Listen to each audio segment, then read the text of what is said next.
Hello, wonderful educators. Today I want to talk about something that affects so many of us as educators, and it is trying to balance being an educator or a teacher and a parent. It's like you're working two full jobs at one time. So trying to balance all the things for work, the lesson plans, the emails, the teaching, as well as at home, the homework, dinner, bills, family time, bedtime routines, all of the things at home, that could feel really overwhelming. Today, I want to share a few parenting tips for teachers that can help both your classroom and your home be more calm and peaceful. So let's talk about it.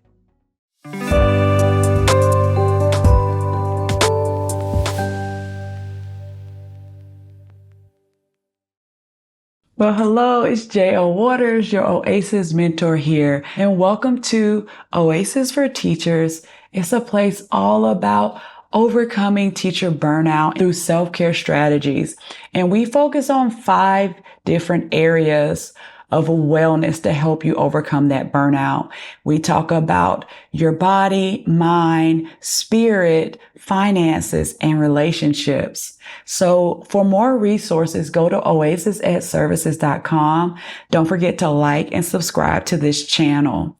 So today we're looking at that area or that focus of relationships, specifically as being a parent. You know how challenging it is to be a parent and an educator.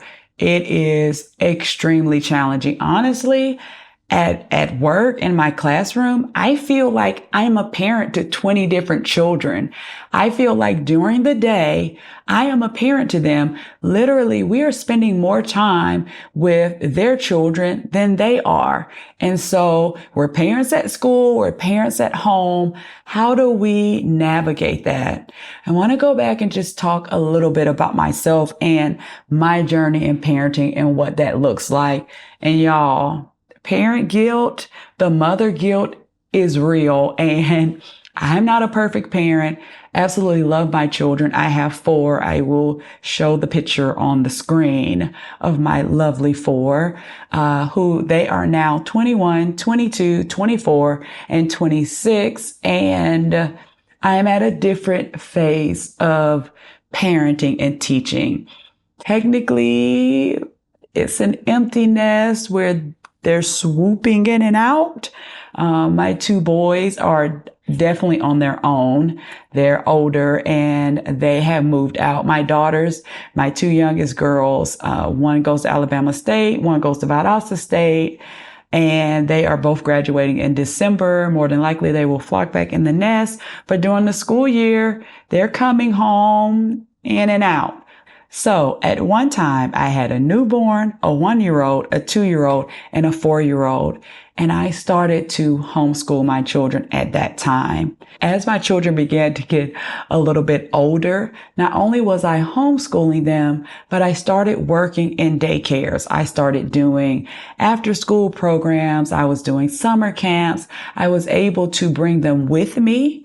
And so that was such a great time of our lives that I could have my children with me at work. That was awesome. So I would homeschool them, and then I would also I was married at the time, so I would homeschool them, and I was also working at a daycare part-time. So then it came a point where I was no longer married. I separated from their dad, and we were going through our divorce, and my children were 3, 4, 5, and 7.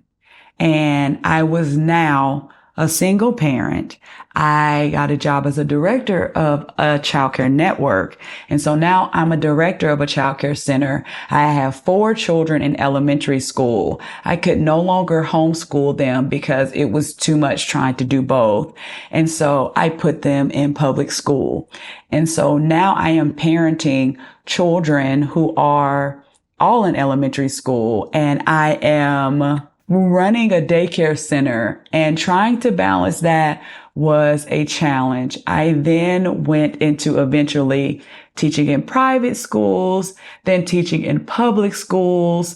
All along, I have my 4 children. I was a single parent up until 2023. And by the time I got remarried, my youngest was on her way to college.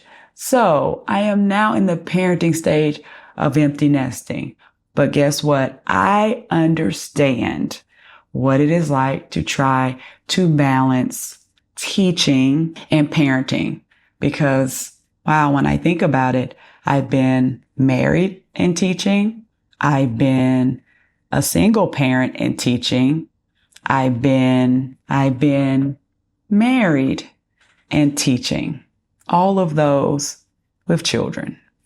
So let's talk about some tips. I don't know exactly where you are in your journey. You may have one child. You may have multiple children. You may be pregnant. You may have children at various stages of life. You may be raising your grandchildren, or you may have adopted children or have foster children. But I want to give you some tips today, no matter what place of life you are in, to help you to balance being a teacher and being a parent, because it is so very challenging. And like I said, I so have the mom guilt. I am sure that all 4 of my children need therapy because of some of my parenting, but I did my best. Who are you to judge me? All right. So let's start off with tip number 1. So you want to separate your teacher hat from your parent hat. So I think throughout the day, we're used to correcting, we're used to instructing, we're used to teaching, and we're in that mode. So I think when we get home, we want to make sure that we take that teacher hat off. Now, I know absolutely we have to instruct our children. We have to discipline our children, but it's the same thing with my spouse. And I sometimes realize I'll put on that teacher voice and I'll start teaching like I'm teaching in the classroom. And I have to remember, like, Jamina, you're not in the classroom. You're not in the classroom. You want to make sure that you're giving them that care and that attention, and you're not always teaching at them. It's like when you walk through the door, you're not Miss or Mr. So-and-so. You're just mom or dad. I think that's challenging for us as well. Because if you're like me, I feel like the children in my classroom are my personal children. So I treat them the way that I would treat my children. So a lot of time it kind of spills over. But when you're at home, you want to make sure and be present with your children at home and not carry your classroom into your home life as much as you can. All right. Tip number 2, protect your family time. So try to set aside one block of time that is specifically for your family. So this means you're not checking emails. You're not lesson planning. You're not grading papers. You're taking time specifically for your children. And so this could be dinner together. This could be bedtime stories. I used to love that. I used to read bedtime stories. Most of the time it was Bible stories, but I would read to my children at night, and they knew that was part of our night routine. In the mornings when they would get ready to go to school or get on the bus, we would pray together. I would lay my hands on them and pray for them. And they knew this was a thing every morning before they went on the bus. It could be a short walk together, but it needs to be undivided attention. Let's put the devices away. And this really will give us a time to bond with our children. And it lets them know that they matter more than work. And I just think that that's beautiful. All right. Tip number 3, model a healthy balance. So our kids are watching how we live and what we do. They follow what we do more than what we say. So when they see us setting boundaries, when they see us resting and practicing self-care, then they learn to do the same thing. So you don't have to be perfect, but you can show them that taking care of yourself is important and that you are able to balance that in your life. Tip number 4, involve your children in your work. There will be many times that you are working from home. You might be grading papers or, I don't answer emails. No, I'm not looking at emails when I get home, but you might be grading papers. You might be doing lesson plans.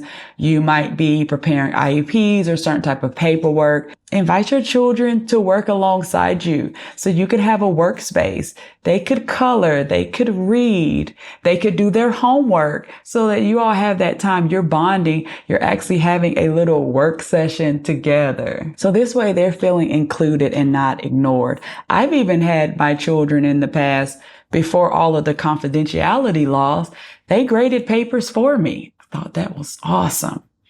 Not all of the papers, but they could help. I don't know if that's legal now. Yes, let's not do that. But you all could have work sessions together. And tip number 5, give yourself grace.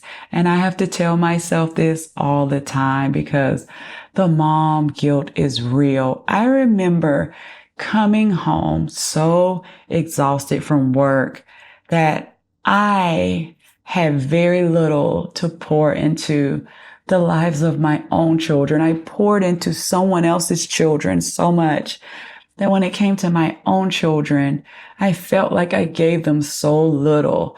I was so exhausted to try and help them with their homework. Thank God that they had each other. A lot of times, and you all know this if you have multiple children, the older children, God bless my oldest, Ethan, the Ethan Hart, shout out to him. All the stuff that he had to do growing up, Ethan was making sandwiches. He was making plates. He was helping with taking care of the children. They had to learn to change diapers or help me bring the materials to change the diapers.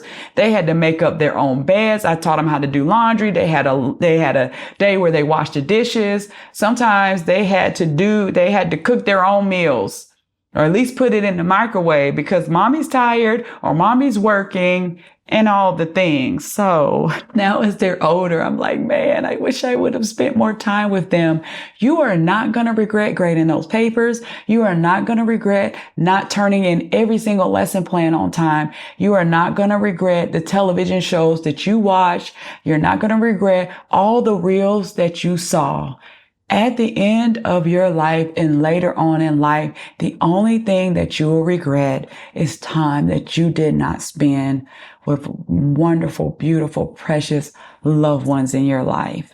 And that includes your children. Take time now to make sure that when you're getting home, you're spending time with the people that matter the most. So, if you feel like you're being pulled in both directions, remember you can be a great teacher as well as a great parent. And you're not going to be perfect either, but show up, do your best, and that's enough. You are enough. So just focus on presence and not perfection. You got this. I'm so proud of you. You're doing the thing. We're doing the thing. If this video encouraged you, give it a like. Subscribe to this channel. I absolutely love this time that we have together.